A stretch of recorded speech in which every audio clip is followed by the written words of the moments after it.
Ito mga dapat natin aabangan mga kapamilya sa Batang Quiapo na wag natin papalampasin ang bawat episode ng telesering ito.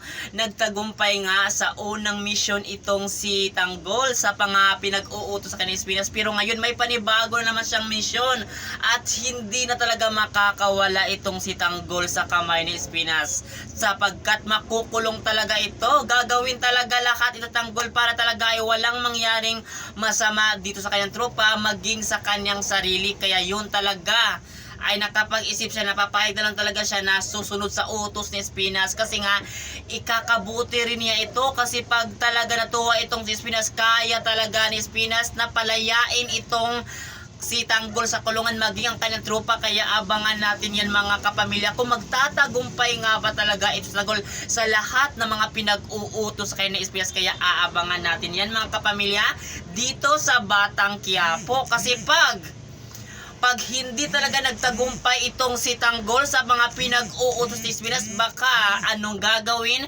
ni Espinas dito sa kanyang tropa. Kaya aabangan natin ng mga kapamilya dito sa Batang Quiapo. Ito naman si David talaga ay nag-iingat naman siya na hindi siya mabuking ni Ramon kung ano ang tunay ng pagkatao, na hindi naman pala siya anak ni Ramon kundi anak ni Rigor. Kaya abangan natin yan.